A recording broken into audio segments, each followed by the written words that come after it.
എല്ലാവർക്കും നമസ്കാരം. Daily test എന്ന സെഷനിലേക്ക് സ്വാഗതം. നമ്മൾ വളരെ കാലമായിട്ട് എല്ലാ ദിവസവും ചെയ്യുന്നൊരു പ്രാക്ടീസാണ് 10 ക്വസ്റ്റ്യൻസ് അടങ്ങുന്ന ഒരു ഡെയിലി ടെസ്റ്റ് ചെയ്യുക എന്നുള്ളത്. ആദ്യത്തെ ചോദ്യം, ആറ്റിങ്ങൽ കലാപം നടന്ന വർഷം ഏത്? വളരെ ഈസി ചോദ്യങ്ങളാണ് ഇന്ന്. ആറ്റിങ്ങൽ കലാപം നടന്ന വർഷം ഏത്? ആദ്യത്തെ ചോദ്യം. രണ്ടാമത്തേത്, ലിഥിയം റിസർവ് കണ്ടെത്തിയ ഇന്ത്യയിലെ പ്രദേശം സംസ്ഥാനം ഊട്ടി ഏത്? ലിഥിയം റിസർവ് വളരെ ഇമ്പോർട്ടൻ്റ് ആയിട്ടുള്ള ചോദ്യമാണ്. നമ്മുടെ ഓട്ടോമൊബൈൽ സെക്ടറിനൊക്കെ, ഇലക്ട്രിക് ഓട്ടോമൊബൈൽ സെക്ടറിനൊക്കെ വളരെയധികം ഇമ്പാക്റ്റസ് ബൂസ്റ്റ് നൽകുന്ന ഒരു കണ്ടുപിടുത്തമായിരുന്നു, അല്ലെങ്കിൽ ഒരു ഡിസ്കവറിയാണ്. അതായത് കണ്ടുപിടുത്തമല്ല, ഡിസ്കവറിയാണ് ഈ പറഞ്ഞ ലിഥിയം റിസർവിൻ്റെ. അപ്പോൾ ലിഥിയം റിസർവ് കണ്ടെത്തിയ സ്ഥലം ഏതാണെന്നാണ് ചോദിച്ചിരിക്കുന്നത്. ഇതൊരു കറണ്ട് അഫയേഴ്സ് ചോദ്യമാണ്. 3, നീല വിപ്ലവം എന്നത് എന്തിനെ സൂചിപ്പിക്കുന്നു? ബ്ലൂ റവല്യൂഷനാണ്. എന്തിൻ്റെ പ്രൊഡക്ഷനുമായി ബന്ധപ്പെട്ടാണെന്നാണ്, എന്തിൻ്റെ ഉൽപ്പാദനവുമായി ബന്ധപ്പെട്ടാണ് നീല വിപ്ലവം എന്ന് ഉദ്ദേശിക്കുന്നത്. 4, റിഗർ മണ്ണ് എന്നത് ഏത് മണ്ണിനാണ്?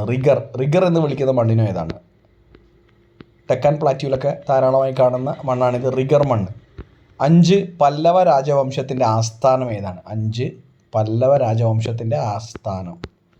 6, ഏത് വൻകരയിലാണ് അറ്റാക്കാമ മരുഭൂമി? അറ്റാക്കാമ എന്ന് പറഞ്ഞ മരുഭൂമി ഏത് വൻകരയിലാണ്, ഏത് കോണ്ടിനെൻറ്റിലാണ്?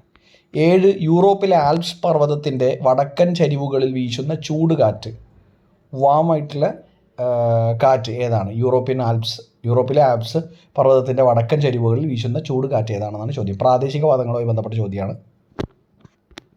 8, ഇൻ്റർപോളിൻ്റെ ആസ്ഥാനം ഏത് രാജ്യത്താണ്?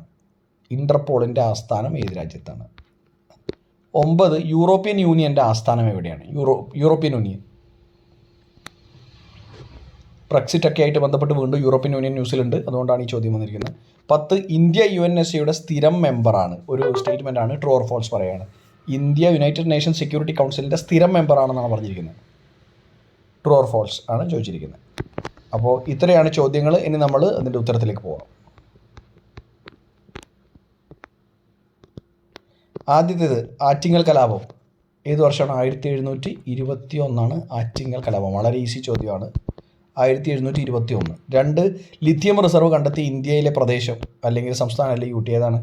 ജമ്മു കാശ്മീരാണ്. ജമ്മു കാശ്മീരിലാണ് ലിഥിയം റിസർവ്സ് കണ്ടെത്തിയത്. വളരെയധികം ഇമ്പോർട്ടൻ്റ് ആയിട്ടുള്ള ന്യൂസാണ്. കാരണം ലിഥിയം റിസർവ്സ്, സാധാരണ അതിൽ ലിഥിയം നമ്മൾ ഇമ്പോർട്ട് ചെയ്യുകയായിരുന്നു. ഇപ്പോൾ ഇലക്ട്രിക്കൽ ആയിട്ടുള്ള വെഹിക്കിൾസിൻ്റെ ബാറ്ററീസിൽ നിർമ്മിക്കുന്നതിൽ ഒരു ഇമ്പോർട്ടൻ്റ് ആയിട്ടുള്ള കോമ്പണൻ്റ് ആണ് ലിഥിയം. അതുകൊണ്ട് തന്നെ ലിഥിയത്തിൻ്റെ കണ്ടെത്തിയത് വളരെയധികം, ഇത്രയധികം റിസർവ്സ് കണ്ടെത്തിയത് നമ്മുടെ ഓട്ടോമൊബൈൽ സെക്ടറിനും പ്രത്യേകിച്ച് ഇലക്ട്രിക് വെഹിക്കിൾ സെഗ്മെൻറ്റിന് വളരെയധികം ബൂസ്റ്റ് നൽകുന്ന ഒരു കാര്യമാണ് ഈ പറഞ്ഞ ലിഥിയം റിസർവ്സ് കണ്ടെത്തി എന്ന് പറയുന്നത്. 3, ബ്ലൂ റവല്യൂഷൻ എന്തുമായി ബന്ധപ്പെട്ടാണ്? എന്തിൻ്റെ പ്രൊഡക്ഷനാണ്? മത്സ്യത്തിൻ്റെ പ്രൊഡക്ഷനുമായി ബന്ധപ്പെട്ടാണ് ബ്ലൂ റവല്യൂഷൻ. 4, റിഗർ മണ്ണ് എന്നത് എന്ത് മണ്ണിനാണ്? റിഗർ എന്ന് പറയുന്നത് ബ്ലാക്ക് സോയിലാണ്. ബ്ലാക്ക് സോയിലിൻ്റെ മറ്റൊരു പേരാണ് റിഗർ മണ്ണ് എന്ന് പറയുന്നത്. പല്ലവ രാജവംശത്തിൻ്റെ കാഞ്ചിയാണ് പല്ലവ രാജവംശത്തിൻ്റെ ആസ്ഥാനം. ഏത് വൻകരയിലാണ് അറ്റാക്കാമ മരുഭൂമി? അറ്റാക്കാമ സൗത്ത് അമേരിക്കയിലാണ്. South America. യൂറോപ്പിലെ ആൽപ്സ് പർവ്വതത്തിൻ്റെ വടക്കൻ ചരിവുകളിൽ വീശുന്ന ചൂട് കാറ്റ് ഫോൻ ആണ്. ഇൻ്റർപോളിൻ്റെ ആസ്ഥാനം ഏത് രാജ്യത്താണ്? ഫ്രാൻസ് ആണ്. 9, യൂറോപ്യൻ യൂണിയൻ്റെ ആസ്ഥാനം എവിടെയാണ്? Brussels, Belgium.